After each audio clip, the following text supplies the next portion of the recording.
नमस्कार मित्रांनो, स्वागत आहे तुमचं आमच्या एज्युकेशनल न्यूज या यूट्यूब चॅनलवर।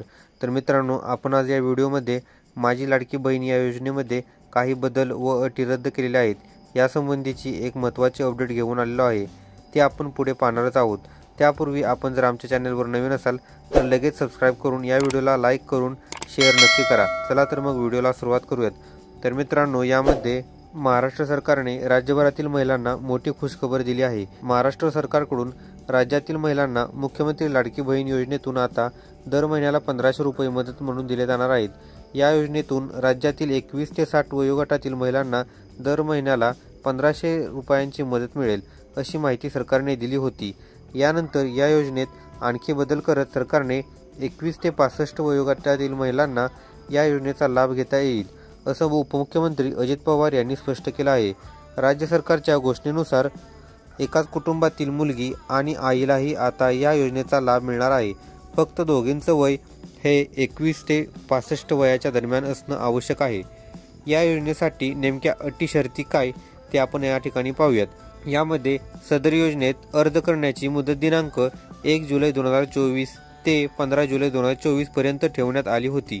या मर्यादेत सुधारणा करण्यात येत असून आता सदर मुदत 2 महिने ठेवण्यात येत असून ती दिनांक 31 ऑगस्ट 2024 पर्यंत लाभार्थी महिलांना अर्ज करता येईल। तसेच दिनांक 31 ऑगस्ट 2024 पर्यंत अर्ज करण्यात आलेल्या लाभार्थी महिलांना दिनांक 1 जुलै 2024 पासून दरमहा रुपये 1500 आर्थिक लाभ देण्यात येणार आहे। तसेच या योजनेच्या पात्रतेमध्ये अधिवास प्रमाणपत्र आवश्यक असल्याचे नमूद करण्यात आले होते। आता लाभार्थी महिलेकडे अधिवास प्रमाणपत्र उपलब्ध नसेल तर त्याऐवजी 15 वर्षापूर्वीचे रेशन कार्ड, मतदार ओळखपत्र, शाळा सोडल्याचे प्रमाणपत्र, जन्मदाखला याच्यापैकी कोणतेही ओळखपत्र किंवा प्रमाणपत्र ग्राह्य धरण्यात येणार आहेत। तसेच सदर योजनेतून 5 एकर शेतीची अट वगळण्यात आली आहे। यानंतर सदर योजनेत लाभार्थी महिलांचा वयोगट 21 ते 60 वर्ष वयोगट ऐवजी 21 ते 65 वर्ष वयोगट करण्यात येत आहे।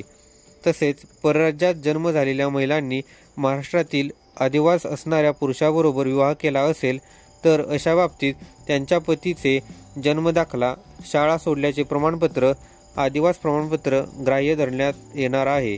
त्याचप्रमाणे 2.5 लाख रुपये उत्पन्नाचा दाखला उपलब्ध नसेल तर ज्या कुटुंबाकडे पिवळे व केशरी रेशन कार्ड उपलब्ध असेल त्यांना उत्पन्नाचा दाखला प्रमाणातून सूट देण्यात येत आहे। सदर योजनेत कुटुंबातील एका पात्र अविवाहित महिलेला सुद्धा या योजनेचा लाभ देण्यात येणार आहे।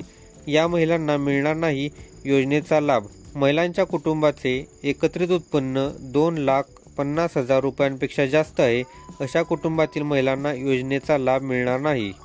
4 चाकी वाहन, ट्रॅक्टर वगळून नावावर असल्यास तसेच शासकीय सेवेत नियमित कायम कर्मचारी, कंत्राटी कर्मचारी किंवा मंडळ, उपक्रम आदी तत्वावर केंद्र तसेच राज्य शासनाच्या सेवेत कार्यरत कर्मचाऱ्यांना लाभ मिळणार नाही। दरमहा 1500 रुपये प्रत्येक पात्र महिलेला तिच्या स्वतःच्या आधार लिंक केलेल्या थेट लाभ हस्तांतरण सक्षम बँक खात्यात दरमहा 1500 इतकी रक्कम दिली जाईल। तसेच केंद्र किंवा राज्य शासनाच्या अन्य आर्थिक लाभाच्या योजनेद्वारे 1500 पेक्षा कमी लाभ घेत असेल तर फरकाची रक्कम या योजनेद्वारे पात्र महिलेस देण्यात येईल। त्याचप्रमाणे हा व्हिडिओ आवडला असल्यास लाईक करून शेअर नक्की करा। तसेच नवनवीन अपडेटसाठी आमच्या चॅनेलला सबस्क्राईब नक्की करा। चला तर मग पुन्हा भेटूयात नवीन व्हिडिओमध्ये। धन्यवाद। जय हिंद, जय महाराष्ट्र।